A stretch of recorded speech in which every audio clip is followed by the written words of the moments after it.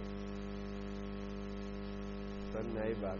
آپ سوچیں گے جو قرضہ لیے وہی پورا دے دے، بہت غنیمت ہے، اوپر سے نہیں دیں گے تو بھی چلے گا، سمجھ رہے؟ کیونکہ ایسا ماحول ہو گیا ہے کہ جو لے گئے جو لے لیتا ہے وہ بھی بھول جاتا ہے، پھر دینے کا نام ہی نہیں لیتے، تو اس سے بھی تکلیف ہوتی ہے، تو ایسا نہیں ہونا چاہیے۔ قرض کی ادائیگی کے لیے دعا کرنا، بلکہ حضرت ابو امامہ باہلی رضی اللہ تعالیٰ عنہ ایک صحابی ہیں، وہ مسجد میں نماز سے پہلے آئی، ٹائم سے پہلے ہی آ گئے، تو آپ صلی اللہ علیہ وسلم نے دیکھا، فرمایا کہ کیا بات ہے، آپ نماز کے وقت سے پہلے ہی آ گئے؟ انہوں نے کہا اللہ کے رسول، میرے ذمہ بڑا قرض وغیرہ ہے، بہت ٹینشن ہے۔ حضور پاک صلی اللہ علیہ وسلم نے ارشاد فرمایا، کیا میں تمہیں ایسی دعا نہ سکھلا دوں کہ جس کے پڑھنے سے اگر سیر پہاڑ کے برابر بھی تمہارے اوپر قرضہ ہوگا تو ادا ہو جائے گا؟ سیر نامی ایک پہاڑ ہے جو بعض روایتوں کے حساب، یعنی بہت بڑا پہاڑ ہے، بعض روایتوں کے حساب سے یہ طی ایک مقام ہے، وہاں کا پہاڑ ہے، بعض روایتوں میں یہ ہے کہ یمن کے اندر کوئی پہاڑ ہے بڑا سا، اس کے برابر بھی اگر قرض ہوگا تو آپ صلی اللہ علیہ وسلم فرمایا ادا ہو جائے گا۔ پھر آپ صلی اللہ علیہ وسلم نے ان کو یہ دعا سکھلائی، اللہم انی اعوذ بک من الہم والحزن واعوذ بک من العجز والکسل واعوذ بک من الجبن والبخل واعوذ بک من غلبۃ الدین وقہر الرجال۔ وہ کہتے ہیں کہ میں نے اس دعا کا اہتمام کیا تو میرا سارا قرضہ ادا ہو گیا، میرا سارا قرضہ ادا ہو گیا۔ دوسری ایک دعا، حضرت علی رضی اللہ تعالیٰ عنہ کے پاس ایک غلام آیا جس نے کہا کہ میرے آقا نے مالی معاملہ کیا ہے مجھ سے کہ اتنا مال تم دے دو تو تم آزاد ہو جاؤ۔ اس غلام کو مکاتب بولتے ہیں شریعت میں، سمجھنا یہ بات کہ تم اتنا پیسہ دو تو تم آزاد۔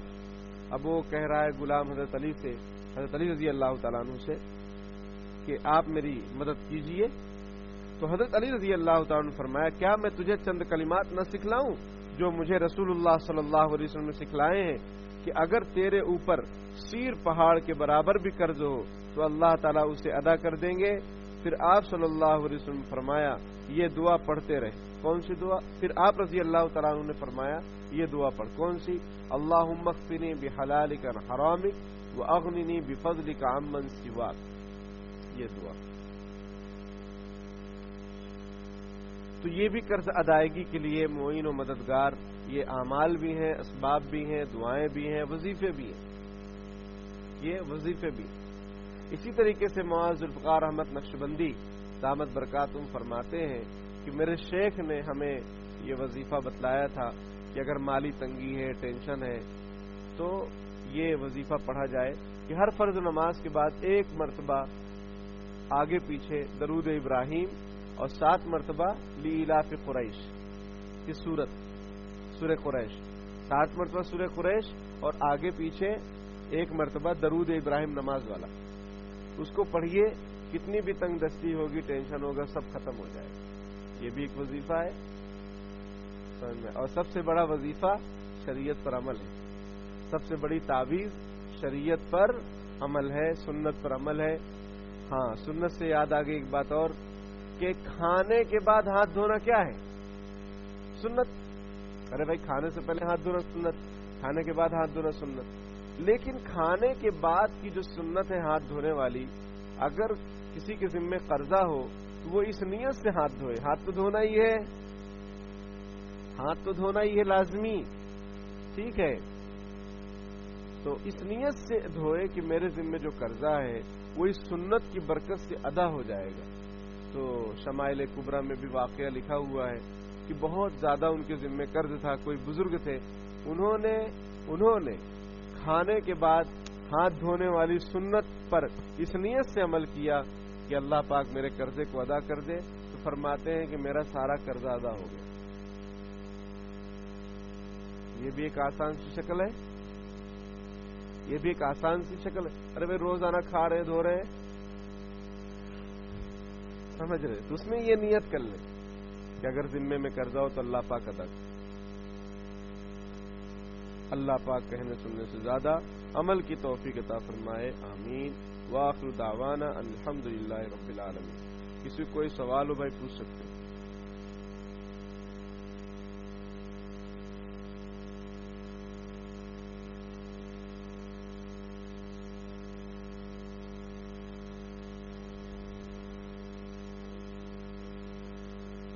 ہاں بیٹھ جائیے، میں کچھ مسائل بھی بتاتا ہوں۔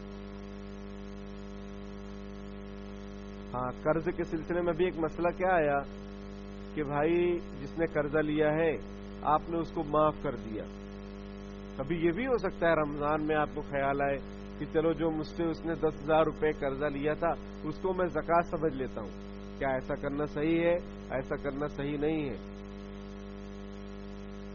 وہ نفلی صدقہ الگ چیز ہے، وہ نفلی صدقہ کہ آپ نے معاف کر دیا تو صدقے کا ثواب آپ کو ملے گا، نفلی صدقہ۔ لیکن آپ سوچیں کہ میرے ذمہ جو زکوٰۃ ہے نکلی ہوئی ہے، تو چلو 10,000 میں نے ان کو قرضہ دیا ہے، میں ان کو کہتا ہوں کہ بھائی رکھ لو آپ، اور میں زکوٰۃ کی نیت کر لیتا ہوں۔ ایسا نہیں چلے گا، ایسی زکوٰۃ ادا نہیں ہوگی، بلکہ آپ ان سے کہیں کہ آپ مجھے دیجئے کہیں سے بھی، بولو دے دو تو کہیں سے بھی لاؤ، پھر آپ اس پیسے کو اپنے ہاتھ سے ان کو دے، کہیں کہ آپ کو گفٹ ہے، کیونکہ زکوٰۃ کو بھی گفٹ کی نیت سے، ہدیہ تحفے کی نیت سے دینے سے زکوٰۃ ادا ہو جاتی ہے۔ یہ بتانا ضروری نہیں ہے کہ یہ زکوٰۃ ہے کھاؤ، تو سامنے والے کو اچھا نہیں لگتا ہے، سمجھ میں آئی بات؟ اس کی رعایت میں اگر یہ الفاظ بھی آپ نے استعمال کیے تو زکوٰۃ ادا ہو جائے، یہ طریقہ ہے۔ ایسے نیت کر لیے، کیونکہ زکوٰۃ دیتے وقت زکوٰۃ کی نیت کرنا فرض ہے۔